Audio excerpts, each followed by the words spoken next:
Nicole Pierce, and we are back for Career Conversations with Nicole.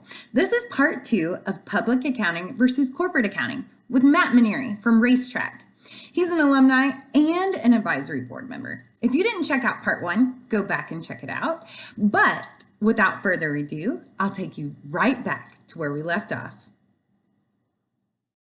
Well, let's talk about what skill sets or certifications you would suggest that students obtain either in Excel or other things to be successful if they chose to go corporate first, because we do have some of those. Yeah, so as an accountant, if you I've always taken the position, if you want to progress and just continue to climb the ladder in any company, if you have your CPA license, that's pretty much all you need. Like the CPA license, it's just, once you put that at the end of your name, like there's really nothing else stopping you outside of your work, your work performance. I hate it that I mean, there's some people that we work with and that I have worked with in the past that were pretty good at what they did, but we couldn't advance them anymore because they didn't have that CPA license or et cetera after that. Now, not all companies work like that. Some companies don't care if you have your CPA, but I know public, they want you to have a CPA to get past level X. And even at a company my size, RaceTrac, we want you to have a CPA to be a director in the accounting department or in the finance department. We expect you to have a CPA to do that. So having a CPA, first things first, that is a very important thing to have. Interesting. I didn't realize in corporate that they really aspired for you to have it as well. So that's great. Yeah, if you want to continue to advance. Now, I also realize that some people, they don't really care about that, right? Some people truly just want to have a job, have a good career, don't really want to move up to the management level and deal with management stuff. So, I mean, it's a difference between doing accounting work and leading an accounting team, right? I make accounting decisions, but I really don't do any accounting work technically. My team does the reconciliations, my team's doing all the transactions, my team's paying all the bills.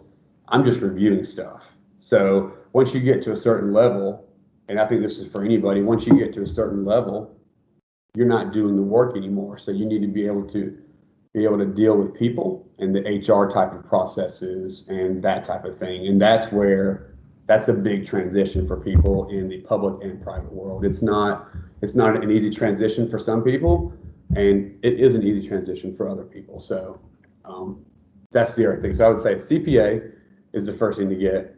The next thing to be able to do is being able to talk and deal with people. And that is, and I know people don't want your typical accountant lingo, right? And about how your typical accountants typically are heads down, don't want to talk to people, but it's real, right? And a typical accountant has a harder time getting out there, seeing the big picture, dealing with people, talking to people, and that type of thing. So that's one thing I would always stress for anybody coming out of college is just make sure you can talk to people. Like talking to people as an accountant goes a huge way.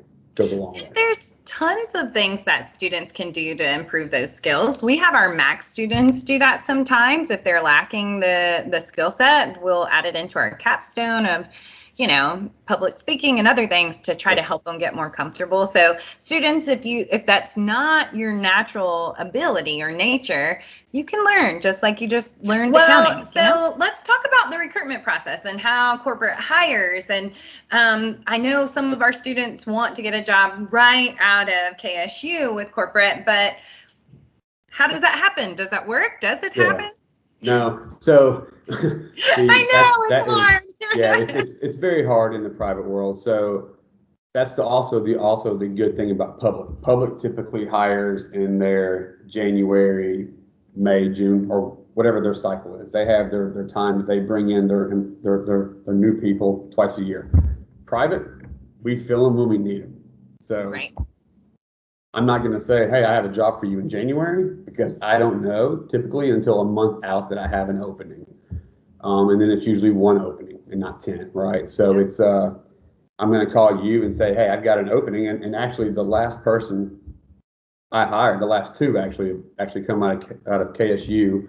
One of them was still finishing her degree. I hired her as a junior staff accountant while she was finishing, and then we brought her on full time when she graduated. So what I would tell you, if you want to go private and you know a company you're targeting, I would get in front of that company as soon as you can. Don't wait until you're about to graduate. Get in front of them as soon as you can and try to get your foot in the door before you even graduate, because that opening may be there and it may not be there. So you need to take advantage of when it is there. Well, if the student was proactive, like you said, and tried to put their foot in the door, like the girl you hired, what advice or what can they do to set themselves apart to where you will want to hire them? Because they didn't go to public, right? Yep. So what would be some things that they could do to help themselves? So the biggest thing is, and I've said this once, and I'm not even exaggerating, be able to talk to me. So. Yeah. One of the things that when my team is out hiring, so we are here 8 to 10 hours a day. You are here at work more than you are at home. Well, before COVID, you were here before you were home. But so we want you to be able to work with us, like personality wise, etc. You have to be able to fit in. So if we go to start interviewing you and we are having to work hard to talk to you, that's an immediate, nope, we're done here. We're not going to the next level. We know people can do accounting work. Accounting work, it's typically easy for accountants. You may have to learn a different system when you get out into the private world, the public world. I mean, everyone's got different systems they use. So we know we already have to teach you that.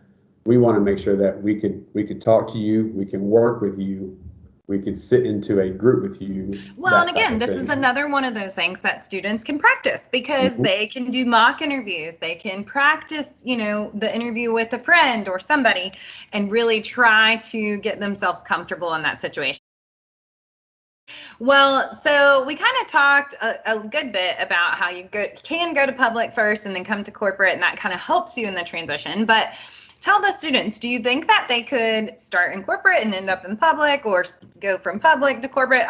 What is the bouncing back effect? Does that happen? Or if you don't go public first, you're trapped?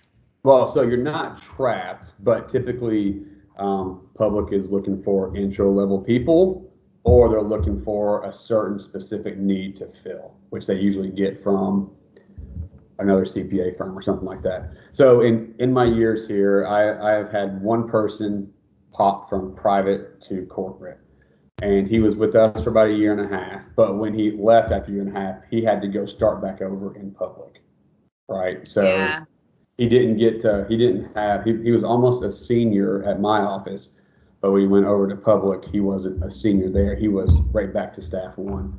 So that would be the downside. The downside of that, I would tell you, if you are unsure, but again, we have some big private companies in Georgia that you can go work for. I mean, RaceTrac, Chick-fil-A, Delta, Home Depot. I mean, we have really big companies here. So don't think that you have to go public. I mean, it's just one of those things. If you're not sure, go public, because it's very easy to bounce from public to private, which is what 99% of the people do. They get their 2 years or a year, get their CPA, and then they bounce. Accounting will never go away. I just think students need to be willing to bring technology into their accounting, right? So be adaptable to change. How my team operated 5 years ago to now is completely different. So be adaptable to change. Be ready to use systems. That's what you need to prepare for. I love it. Well, I ask all of my guests to please, if you want, to give some last minute advice or thoughts, and that might have been it. I'm sorry if I jumped ahead. Sorry. That was me, but that's definitely my advice. Learn how to talk to people and be adaptable to change, and know your weaknesses. That's the 3 big things that I always preach to my team. So you don't want to be blindsided by anything. So if you know your weakness, then you know what you need to work on. If you're adaptable to change, you're not going to get left in the Stone Age per se. And if you can talk to people, you're not just going to sit at a desk continuing to do the same thing for 10 years. You'll be able to advance. So those three things are big cues that I think most accountants could just kind of focus on and use, and that will help them a lot. I love it. Well, thank you so much for being with me today. I may twist your arm to do this again. I hope that's okay. No problem at all. Well, thanks. I will see you later. All right, bye. Bye.